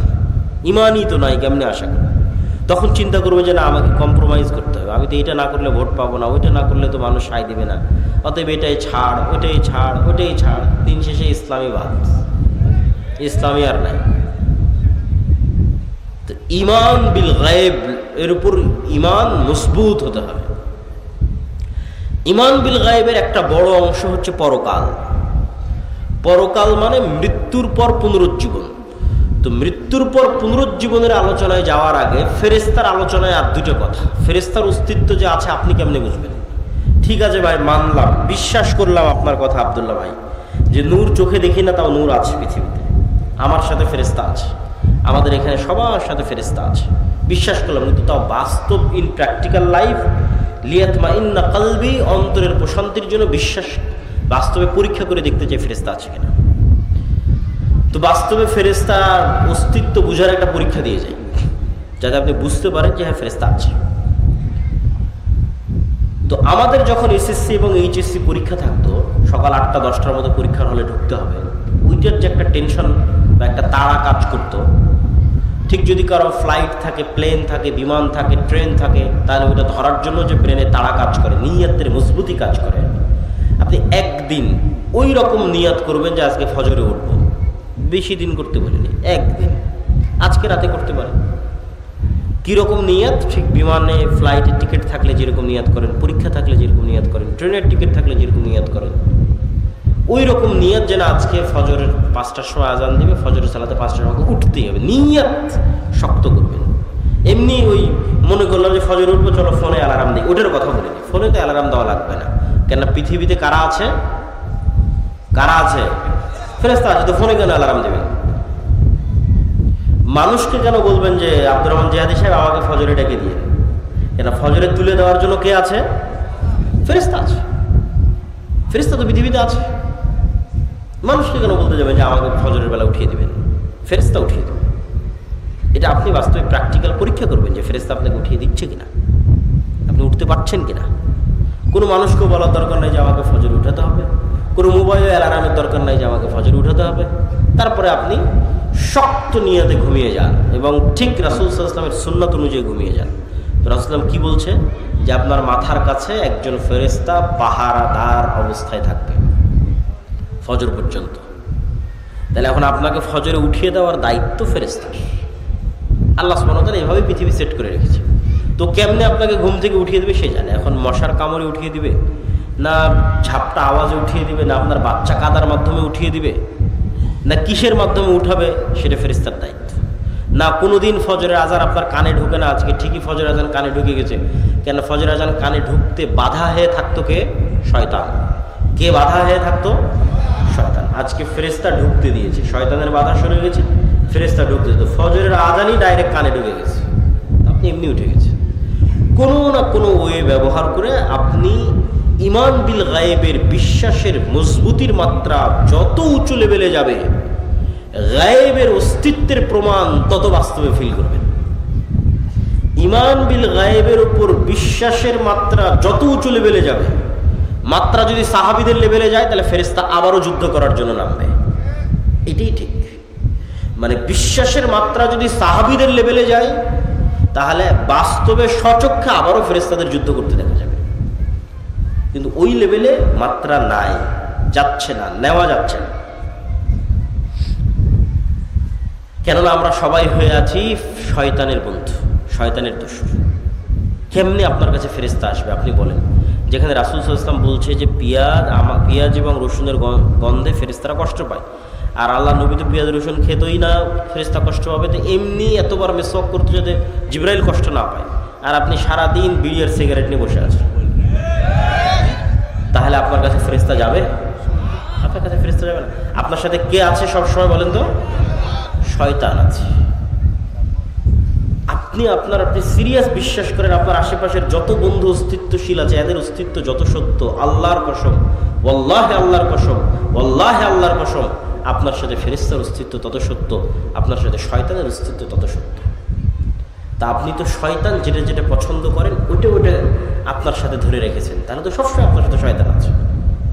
আল্লাহ নবী বলছে যেই ঘরে ছবি মূর্তি আছে, যেই ঘরে কুকুর আছে, ওই ঘরে কে ঢোকে না? ওই ঘরে ফেরেশতা ঢোকে না। কেউ যদি কোনো ঘরে ঢোকার সময় বলে আসসালামু আলাইকুম, তাহলে ওখান থেকে কে পালিয়ে যায়? শয়তান পালিয়ে যায়। আর যদি আসসালামু আলাইকুম না বলে তাহলে শয়তান আরো ডাক দেয় যে আসো এখানে থাকো। তাহলে আপনার কাজের মাধ্যমে আপনি কাকে বন্ধু বানিয়ে রেখেছেন আপনি ভালো জানেন। ফেরেশতারা পবিত্রতা পছন্দ করে। কোনো একটা মানুষ যদি অজু ভাঙলেই উজু করে এরকমও যদি কোনো মানুষ পৃথিবীতে থাকে, তাহলে ওই মানুষ দুনিয়াতে থাকা অবস্থায় ফেরেশতাদের মতো স্বভাব অবলম্বন করতেছে, আছে দুনিয়াতে কিন্তু আসলে ফেরেশতা। কেননা ফেরেশতারা যেমন সবসময় পবিত্র ও পবিত্র। আর একজন পেশাব থেকে যত্ন নেয় না, কোথায় দাঁড়িয়ে পেশাব করছে, কোথায় পেশাব নিয়ে পানি নিচ্ছে না, তাহলে ওর সাথে সবসময় কি আছে? শয়তান। তাহলে ও কীভাবে হেদায়েত প্রাপ্ত হবে? আর ওর আন্দোলন মিছিলে আর কীভাবে আল্লাহর সাহায্য নেমে আসবে? আর ওর ভোটে কীভাবে আর ইসলাম বিজয় হবে? গায়েবের মদদ ছাড়া, কেন এটা আল্লাহর দিন, গায়েবের মদদ, অদৃশ্যের সাহায্য ছাড়া ইসলামের বিজয় সম্ভব নয়। দুনিয়ার লজিকে মুসা আলাইহিস সালাম কোনোদিন ফিরআউনের উপর বিজয় লাভ করবে না, সম্ভব নয়। গাজার মানুষের চেয়ে দুর্বল ছিল মুসা আলাইহিস সালাম, দুনিয়ার লজিকে বিজয় সম্ভব নয়। কিন্তু মুসার বিজয় সম্ভব হয়েছে আল্লাহর শক্তিতে, আল্লাহর ক্ষমতায়। পৃথিবীর সব নবী রাসূল যুগে যুগে যা হয়েছে সব আল্লাহর সাহায্য, আল্লাহর শক্তি, আল্লাহর ক্ষমতা, আল্লাহ তার ফেরেশতাদের সাহায্য করেছে। আর তাদের ঈমানের মাত্রা ওই লেভেলে ছিল। তো ঈমান বিল গায়েবের আরেকটা অংশ যেটা একটু না বললেই নয়, সেটা হচ্ছে পরকাল। এই পরকালের কথাটুকু বলে আমরা বক্তব্যের শেষের দিকে যাব। পরকাল মানে মৃত্যুর পর জীবিত হওয়া। আপনারা কোনোদিন দেখেছেন কোনো মৃত মানুষকে জীবিত হতে? একটু কথা বলেন, কোনো মৃত মানুষকে জীবিত হতে দেখেছেন? দেখেন। এখন যদি কোনো মৃত মানুষ কবর থেকে উঠে আসে বিশ্বাস করবেন? বিশ্বাস করবেন না, মনে হয় অবিশ্বাস্য। আচ্ছা, আজ থেকে 100 বছর আগে যদি আপনাকে বলা হতো যে আপনার কথা আপনি এখানে বলবেন আমেরিকায় শোনা যাবে, বিশ্বাস করতেন? বিশ্বাস করতেন না। ওমর রাদিয়াল্লাহু তাআলা আনহুর বিষয়ে একটা রেওয়ায়েত পাওয়া যায় যে উনি মসজিদে নববীর মেম্বারে বসে আওয়াজ দিয়েছেন, যুদ্ধের মাঠে গিয়ে সে আওয়াজ শোনা গেছে। ইরাকে সিরিয়ায় যুদ্ধের মাঠে আওয়াজ শোনা গেছে। তো এরকম যদি কেউ বলতো যে না এখানে আওয়াজ দিব আমেরিকায় শোনা যাবে, বুয়া কথা কোত্থেকে বলো, বিশ্বাস অসম্ভব। তো বিজ্ঞানের মাধ্যমে আমি মনে করি আমার এই ধারণা ভুল হতে পারে। সায়েন্স অ্যান্ড টেকনোলজির মাধ্যমে আল্লাহ গায়েবের পর্দাগুলোকে সরিয়ে দিচ্ছে। বহুদিন যাবত এগুলো সব গায়েব ছিল, এই গায়েবের পর্দাগুলো সরে যাচ্ছে। কিয়ামত যত নিকটে আসবে গায়েবের পর্দা তত দ্রুত সরতে থাকবে। গায়েবের পর্দা সরতে সরতে সরতে সরতে কোন লেভেলে যাবে জানেন? পৃথিবীর সবচেয়ে বড় গায়েব যে মৃত মানুষ জীবিত হবে, এটাও মানুষ সচক্ষে দেখবে। এই দুনিয়াতে মানুষ সচক্ষে দেখবে যে মৃত মানুষ জীবিত হচ্ছে। কিয়ামত হওয়ার আগে, আমি কিয়ামত হওয়ার পরের কথা বলি না। গায়েবের পর্দা অলরেডি সরা শুরু হয়ে গেছে। তো এই গায়েবের পর্দা সরতে সরতে সরতে সরতে সরতে সরতে সরতে সরতে ওই জায়গায় গিয়ে ঠেকবে যে মানুষ দেখবে মৃত মানুষ জীবিত হচ্ছে। তো মৃত মানুষকে জীবিত করা, আল্লাহ ডাল ভাত করার পরেই কিয়ামত দিবেন। মৃত মানুষ জীবিত হওয়া এটা গায়েব, আপনার কাছে ইম্পসিবল মনে হচ্ছে, কিন্তু পৃথিবীতে এটা আল্লাহ সুবহানাহু ওয়া তাআলা ডাল ভাত করে দেবেন। এই জন্য আগেও কয়েকবার এটাকে ডাল ভাত করা আছে। কিভাবে? এমনি তো ঈসা আলাইহিস সালাম আসার আগে বিভিন্ন ঘটনাক্রমে অসংখ্য মানুষকে মৃত্যুর পর জীবিত করা আছে, অসংখ্য মানুষকে। প্রথমে ইব্রাহিম আলাইহিস সালাম বলল, বিশ্বাস হয় না যে মরা মানুষ জীবিত হতে পারে। বিশ্বাস আছে কিন্তু ইয়াকিন হয় না, ইতমিনান নাই। আল্লাহ বললো 4টে পাখি নিয়ে আসো, জবাই করো, 4টে পাহাড়ে দাও, নাম ধরে ডাকো। জবাই করলো, 4টে পাহাড়ে দিল, নাম ধরে ডাকলো, উড়ে আসলো। ঠিকই তো, মরা বিশ্বাস করলো। এক নবী এক গ্রামের পাশ দিয়ে যাচ্ছে, পুরো গ্রাম বিরান গোরস্থান হয়ে গেছে, সব মানুষ মরে শেষ, সাফ। নবী বলছে যে এই মরা বিরান গ্রামকে আল্লাহ কিভাবে জীবিত করবে, মনে মনে বলছে। তো আল্লাহ ওই নবীকে ইনস্ট্যান্ট মৃত্যু দিয়েছে 100 বছর। 100 বছর পর নবীকে জীবিত করেছে। নবীকে জিজ্ঞেস করে, তুমি বলো কতদিন মৃত অবস্থায় ছিলাম? মুসা আলাইহিস সালাতু ওয়াস সালাম বানু ইসরাঈলের বলে, লান নারাল্লাহ হাত্তা লান নুমিনা বিকা হাত্তা নারাল্লাহ জাহরাতান, আমরা ততক্ষণ পর্যন্ত ঈমান আনয়ন করব না আল্লাহকে যতক্ষণ না দেখব। মুসা আলাইহিস সালাম 70 জনকে নিয়ে তুর পাহাড়ে গেল। আল্লাহর তাজাল্লিতে সবগুলো স্পটেড, ইনস্ট্যান্ট মরে গেছে। মুসা আলাইহিস সালাম আল্লাহর কাছে দোয়া করলো, সুম্মা বা'আসনাকুম মিন বা'দি মাউতিকুম, তোমাদের মৃত্যুর পর তোমাদের পুনরায় জীবিত করে দিলাম। তারপর আসহাবে কাহফের ঘটনা, 309 বছর প্রায় মৃত, কিন্তু মানুষ দেখলে মনে করবে জীবিত। আর এবার ঈসা আলাইহিস সালাম, মৃতকে জীবিত করা ডাল ভাত। ঈসা আলাইহিস সালাম মৃতকে জীবিত করা, ঠিক আপনি বাড়িতে যেমন ডাল আর ভাত রান্না করেছেন এরকম। ঈসা আলাইহিস সালাম যে কোনো একটা মাটি নিবে, আল্লাহ কোরআনে বলেছে, কোরআন আছে, যে কোনো একটা মাটি নিবে, মাটি নিয়ে বিসমিল্লাহ, মাটিতে ফু দিবে, জীবন্ত পাখি হয়ে আকাশে উড়ে যাবে। বলেন আল্লাহু আকবার। রাত দিন উনি মানুষকে করে দেখিয়েছে। কবরের পাশে যাবে মৃত মানুষ, বিইজনিল্লাহ, আল্লাহর আদেশে জীবিত হয়ে যাবে, মানুষ জীবিত হয়ে যাবে। অন্ধ মানুষ, বিসমিল্লাহ বিইজনিল্লাহ, আল্লাহর আদেশে চক্ষুষ্মান হয়ে যাবে, চক্ষুষ্মান হয়ে যাবে। তাহলে ঈসা আলাইহিস সালামের হাতে মৃতকে জীবিত করা ছিল এক প্রকার আপনার বাড়িতে যেমন আপনি ডাল এবং ভাত রান্না করেন, এটা যেমন ইজি, ঠিক তেমন ইজি। এবার গায়েবের পর্দা খুলতে খুলতে খুলতে খুলতে কিয়ামতের পূর্ব মুহূর্তে আসবে দাজ্জাল। দাজ্জালকে আল্লাহ এই ক্ষমতা দিয়ে দিবে। দাজ্জাল মানুষকে বলবে যে আমাকে আল্লাহ হিসেবে বিশ্বাস হয় না, তো তোমার দাদা কতদিন আগে মারা গেছে? তো বলে আমার দাদা আছে 10-15 বছর আগে মারা গেছে। তোমার বাপ? আমার বাপ 5 বছর আগে মারা গেছে। ঠিক আছে, তোমার বাপ আর তোমার দাদাকে আমি নিয়ে আসতেছি কবর থেকে উঠিয়ে। এবং বাস্তব সত্য কবর থেকে জীবিত উঠে তার বাপ এবং দাদা তার সামনে এসে হাজির হয়ে যাবে। তো আজ থেকে 100 বছর আগে, ঠিক আপনার কাছে যেমন কোনো মানুষের 100 বছর আগে মারা যাওয়া কোনো মানুষকে যদি বলেন আমার এখন কথা ডাইরেক্ট আমেরিকায় শোনা যাচ্ছে, ইম্পসিবল। তো ঠিক আজ থেকে জানি না, হয়তো কাল পরশুর মধ্যে হতে পারে, কেন কি আমাদের ঘটনার কোনো সময়সীমা কেউ জানে না, 500 বছরের মধ্যে হতে পারে। মানুষ দেখবে যে তার বাপ দাদা, তার আত্মীয় স্বজন, মৃত আত্মীয় স্বজন কবর থেকে জীবিত অবস্থায় উঠে আসতেছে। তো কিয়ামত ঘটার আগেই মৃত ব্যক্তিকে জীবিত করাকে ডাল ভাত বানিয়ে দেওয়া হবে মানুষের হাত দিয়ে। তাহলে আল্লাহ পারবে না মানুষকে জীবিত করতে? কি বলে? আরে একবার ঈসা আলাইহিস সালাম মৃতকে জীবিত করেছে, আর একবার দাজ্জাল মৃতকে জীবিত করবে, মানুষ মৃত মানুষকে জীবিত করবে। আল্লাহ পারবেন না মৃতকে জীবিত করতে? এই জন্য বলছি যে এগুলো গায়েবের পর্দা উন্মোচন হয়ে যাচ্ছে। আপনার কথায় আমার কথা এখন আমেরিকায় শোনা যাচ্ছে, আর আল্লাহ শুনতে পাচ্ছেন না। আমার কথা অটোমেটিক সব রেকর্ড হয়ে থেকে যাচ্ছে, লাইভ হয়ে থেকে যাচ্ছে, দেখা যাচ্ছে, আর আল্লাহ সুবহানাহু ওয়া তাআলা পারবেন না। আমার ফিঙ্গারপ্রিন্ট দিয়ে মানুষ আমাকে অপরাধী হিসেবে ধরে ফেলতেছে, কারো ফিঙ্গারপ্রিন্টের সাথে মিলে না। আমি এখানে যদি এখন ছাপ দিয়ে চলে যাই, তাহলে এখানে যে আমি ছাপ দিয়েছিলাম এটা এরপরে যদি কেউ ছাপ না দেয়, কালকে এটা ফরেন্সিক রিপোর্ট করলে বের হয়ে যাবে যে ওই আবদুল্লাহর পাসপোর্টও এখানে ছাপ দিয়েছিল। তাহলে এই হাতের মধ্যে এমন কি আছে, যদি আল্লাহ কিয়ামতের মাঠে যদি বলে যে হ্যাঁ এই হাত কথা বলো, এগুলো সবগুলোর মধ্যে সেভ হয়ে আছে। কোনো কিছু পৃথিবী থেকে হারায় না, কোনো কিছু হারাচ্ছে না। হিসাব আল্লাহ সুবহানাহু ওয়া তাআলার হিসাব নেওয়া এবং পুনরায় পরকাল বাস্তবায়ন করা এত সহজ, এত বাস্তব। সম্মানিত উপস্থিতি,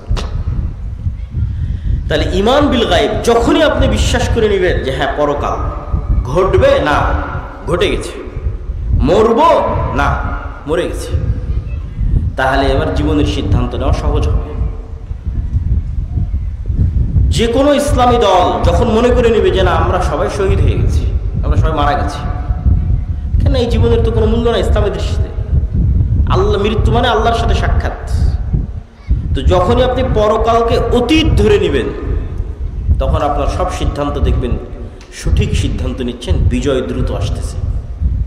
আর যখন ধরে নেবেন না এই দুনিয়ায় সব কিছু, দুনিয়াতেই আমার সব কিছু করে শেষ করতে হবে, তাহলে আর এই ইসলামের বিজয়ও আপনার হাত দিয়ে সম্ভব নয়, আর আপনার বাস্তব জীবনেও আপনি সাকসেসফুল হতে পারবেন না। অতএব বস্তুবাদী দুনিয়ামুখী জীবন বাদ দিয়ে পরকালমুখী, মৃত্যুর পর আবার জীবিত হবেন, হিসাব নেওয়া হবে, এই চিন্তা, ফেরেশতা আছে, ফেরেশতা আপনাকে সহযোগিতা করতেছে, ফেরেশতার সাথে বন্ধুত্ব, ফেরেশতার অস্তিত্বের প্রতি গভীর অবিচল আস্থা, ফেরেশতাকে দেখতেও পেয়ে যেতে পারে। আপনার ঈমান বিল গায়ব বাড়তে থাকলে ওরকম হয়েও যেতে পারে, অস্বাভাবিক কিছু নয়। সম্মানিত উপস্থিতি, বক্তব্যের শেষের দিকে এসে কয়েকটা জরুরি কথা। আল জামিয়া সালাফিয়া আর দাওয়া ইলাল্লাহ, মাসিক আল ইতিসাম, মাকতাবাতুস সালাফ, এগুলোর নাম আপনারা কখনো শুনেছেন কিনা, শোনেন কিনা জানি না। হয়তো এমনি দাওয়াত দেন, বক্তব্য দিতে আসি চলে যায়। এই যে আজকে এসেছি, আবার কবে আসবো কোনো গ্যারেন্টি আছে? বলেন আছে? মৃত্যু হয়ে যেতে পারে।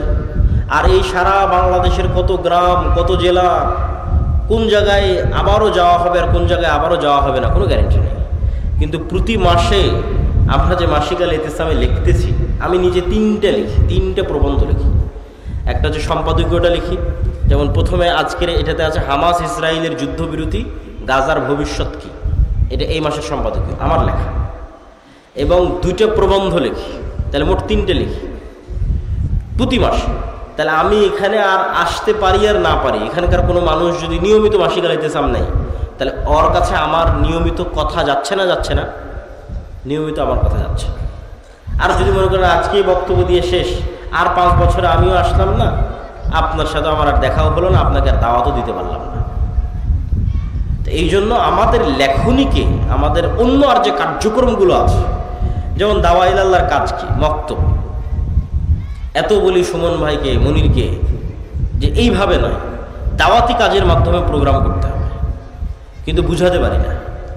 হয়তো আমার ব্যর্থতা, এই জন্য বুঝাতে পারি না। আমরা আলহামদুলিল্লাহ অন্যান্য জায়গায় সফল হয়েছি, সফল কাম হয়েছি। আমাদের গাইবান্ধা জেলায় মক্তব চলতেছে, আরও বহু জেলায়, সারা বাংলাদেশে 600 মক্তব ট্রেনিং প্রাপ্ত মানে এই সমস্ত 600 মক্তবের শিক্ষকেরা জামিয়া সালাফে ডাঙ্গিপাড়াতে ফ্রি থাকা, খাওয়া এবং যাতায়াত খরচ, এবং ওই 600টা মক্তবের ছাত্রের ফ্রি বই, ছাত্রছাত্রীর কতগুলো জিনিস একটা আর একটার সাথে যুক্ত হলো, 600। এই 600টা মক্তবের ক্ষেত্রে এই সবগুলো জিনিস ঘটেছে। মানে 600 মক্তবের ইমাম জামিয়া সালাফিতে এসেছে, 7 দিন ব্যাপী ট্রেনিং নিয়েছে, থেকেছে, তাদের থাকা খাওয়া খরচ, যারা ট্রেনিং দিয়েছে তাদের বেতন, তাদের যাতায়াত খরচ, আবার ওই মক্তবের ছাত্রছাত্রীর বই, সবগুলো দাওয়া ইলাল্লাহর পক্ষ থেকে বহন করা হয়েছে। এবছর আমরা দাওয়া ইলাল্লাহর জাতীয় মক্তব প্রতিযোগিতাকে টিভি চ্যানেলে নিয়ে যাচ্ছি। এইটার পিছনে খরচ আছে প্রায় 50 লক্ষ টাকার কাছাকাছি। টিভি চ্যানেলের সময় কেনা থেকে শুরু করে সম্পূর্ণ প্রজেক্টটা বাস্তবায়ন করা। আপনাদের ছেলেমেয়েরাই টিভিতে যাবে এবং কথা বলবে, তাদের জ্ঞানকে ছড়িয়ে দেবে। তাহলে এই যে একটা প্রসেসের সাথে যদি আপনারা যুক্ত হন, এটি স্থায়ী দাওয়াত। আমি সেখানে যাই আর না যাই, আমার ট্রেনিং প্রাপ্ত শিক্ষক ওখানে কোরআন শেখাচ্ছে, এটা চিন্তা করলেই মন ভালো হয়ে যায়, চিন্তা করলেই মন ভালো হয়। আর যখন মনে করেন আমি এখানে আসলাম, আজকে বের হয়ে গেলাম, এখানে একটা বক্তব্য চালু করতে পারলাম না, তখন মনে হয় যে না, আমার এই দাওয়াতি সফরটা কল্যাণকর হলো না, সাদাকায় জারিয়াটা স্থায়ী হলো না। 2 ঘন্টা চিৎকার করলাম, মানুষ তো এখন ভুলে যাবে। আর যদি না এখানে এই শিবগঞ্জ কালসাট অঞ্চলে আমার 10টা 50টা মক্তব চলে, তাহলে আমার মনে হবে যে না, ওই 10টা 50টা মক্তবে যে বাচ্চা কোরআন শিখতেছে ওর সাদাকায় জারিয়ার নাকি আমিও পাবো। কেননা সেগুলোর আমরা খোঁজ খবর রাখতেছি, প্রতিযোগিতা আয়োজন করতেছি, তদারকি করতেছি। তো ঠিক তেমনি আমাদের আরও লেখনির যে বিষয়গুলো আছে, শায়েখ আব্দুর রাজ্জাক বিন ইউসুফের যে বইগুলো আছে, আমাদের ছাত্ররা একটা পত্রিকা বের করে কিশলয়, এটা ছাত্রদের, এর এই যে প্রচ্ছদ ডিজাইন এটাও ছাত্রদের করা, এর ভিতরের যে লেখার যে ডিজাইন এটাও ছাত্রদের করা, এটাকে কোনো স্টাফ, বেতনভুক্ত কোনো স্টাফ দিয়ে করা নয়, ছাত্ররাই করে। তো এইগুলো যদি আপনারা না দেখেন, না শোনেন, শায়েখ আব্দুর রাজ্জাক বিন ইউসুফের সালাতের বই, দোয়ার বই, আমাদের মিন্নাতুল বাড়ি, এগুলো আপনাদের মূল্যায়ন করতে হবে। 3 নম্বর যে বিষয়টা, সেটি হচ্ছে সমাজ থেকে অন্যায়কে উৎখাত করার আরেকটা বড় অন্যায় হচ্ছে সুদ। সমাজ থেকে যে সমস্ত অন্যায়কে উৎখাত করা উচিত বলে মনে হয়, তার মধ্যে আরেকটা বড় অন্যায় কি বলেন তো? সুদ। কেন সুদ বড় অন্যায়? সুদ মানুষকে গোলাম বানায়। ফেরাউন বানু ইসরাইলদেরকে যে গোলাম বানাতো না, আপনি ইতিহাস পড়ে দেখেন, ওর গোলাম বানানোর আরেকটা মূলনীতি ছিল সুদ। ওদের সুদি লেনদেনের মাধ্যমে ওদেরকে গোলাম বানিয়ে রাখত। আল্লাহ নবী যখন মদিনায় যায়, তখন মদিনায় সুদি কারবারির সবচেয়ে বড় ব্যবসা ইহুদিদের। তা আল্লাহ নবী খুব ভালোভাবে জানে যে অর্থনীতি যদি কন্ট্রোল না করা যায়, দেশ কন্ট্রোল করা সম্ভব নয়। তাহলে এদের সুদি অর্থনীতির যে বেড়াজাল আছে, এটা ভেঙে চূর্ণ বিচূর্ণ করতে হবে, নাহলে আমি দেশ কন্ট্রোল করতে পারবো না। তো আজকে পৃথিবী এমন একটা সিচুয়েশনে চলে গেছে, কোনো ক্যাশ টাকা নাই। ইংল্যান্ডে আমি 1 বছর থেকে দেখে এসেছি, আমেরিকার লোকজন যারা গেছে তাদের সাথে কথা হয়, ক্যাশ টাকা বলে পৃথিবীতে আর কিছু নাই। মানে প্রত্যেক ক্যাশ টাকার বিপরীতে লোন আছে। এখনো বাংলাদেশে ওই সিচুয়েশন তৈরি হয়নি, এখনো বাংলাদেশে ক্যাশ টাকা আছে। এখন এরকম সিচুয়েশন হয়নি যে আমার পকেটে 1000 টাকা আছে, তাই 1000 টাকার বিপরীতে লোন আছে, এটা না, এখনো হয়নি, এখনো সুযোগ আছে। তো বাংলাদেশে কর্জে হাসানার মাধ্যমে সুদের বিরুদ্ধে লড়াই করা, এবং আরেকটা জিনিস মাথায় রাখতে হবে কর্জে হাসানা এবং সুদের ক্ষেত্রে, যেটা বলে আমার বক্তব্য শেষের দিকে চলে যাব, সেটা হচ্ছে যে ইসলামী ব্যাংকের মাধ্যমে সুদকে উৎখাত করা কেন সম্ভব হচ্ছে না? কেননা কেউ গোড়ায় হাত দেয়নি। গোড়া কি? গোড়ায় হাত দেওয়া আসলে কঠিনও, এই জন্য কেউ হাত দিতেও চায় না। গোড়া কি?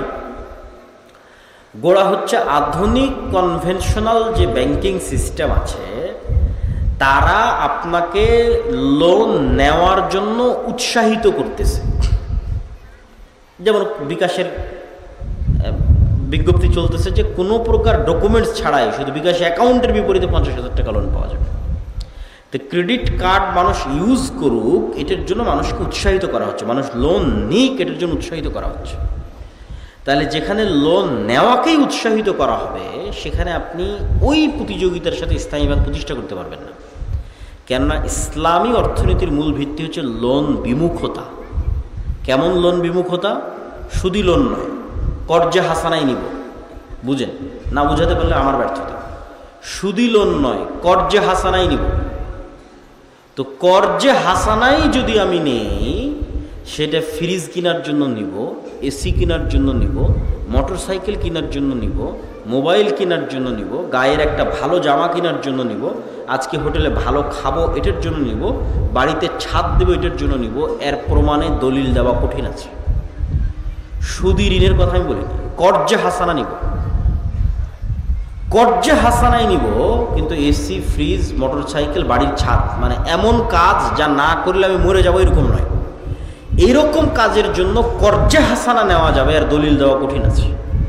বিলাসী পণ্য ক্রয়ের জন্য অথবা বিলাসিতার জন্য, মাটির বাড়ি আছে, এটাকে ভেঙে পাকা বাড়ি বানাতে হবে, অন কাইন্ড অফ বিলাসিতা। বিলাসিতার জন্য সুদি লোন বহু পরে, কর্জে হাসানা নেওয়া যাবে কিনা এটা জায়েজ প্রমাণ করা কঠিন আছে। ইসলাম লোন বিমুখ দিন, সবসময় লোন থেকে বাঁচতে বলা হয়েছে।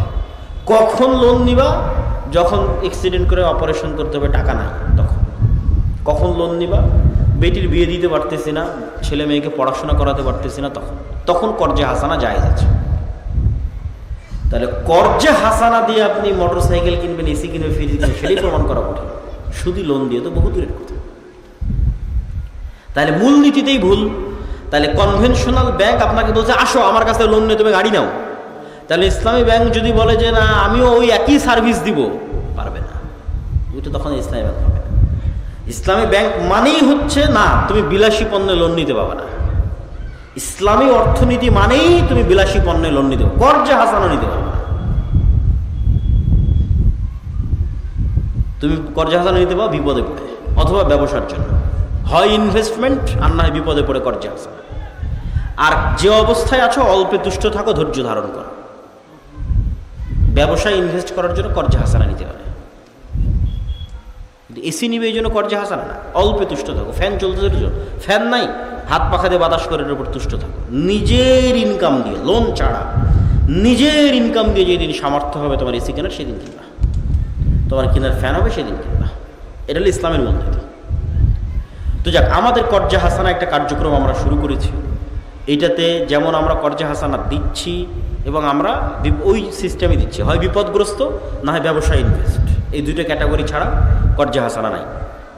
পাশাপাশি যে সমস্ত মানুষ ব্যাংকে টাকা রাখে কিন্তু সেখান থেকে বেনিফিট চায় না, তাদেরকে আমরা উৎসাহিত করতেছি যে আমাদের এই ফান্ডে আপনারা টাকা জমা রাখেন, যেটা আপনি যখন চাইবেন তখন ফেরত নিতে পারবেন। এবং আলহামদুলিল্লাহ অসংখ্য মানুষ এটাতে অংশগ্রহণও করতেছে। তো কর্জে হাসানা প্রজেক্ট, দাওয়াইল আল্লাহর মক্তব প্রজেক্ট এবং আল জামিয়া সালাফিয়া, এবং বিশেষ করে আগামী 6-7 নভেম্বরের সালাফি কনফারেন্স, মাসিক আল ইতিসাম এবং আমাদের বই পুস্তক, ফিলিস্তিনের উপর বই আছে, রিজিকের উপর বই আছে, এগুলোকে গুরুত্ব দেওয়ার উদাত্ত আহ্বান জানিয়ে আজকের সংক্ষিপ্ত বক্তব্য এখানেই শেষ করছি। ওয়াখির দাওয়ানা আনিল হামদুলিল্লাহি রাব্বিল আলামিন। বইগুলো স্টেজেই পাওয়া যাবে।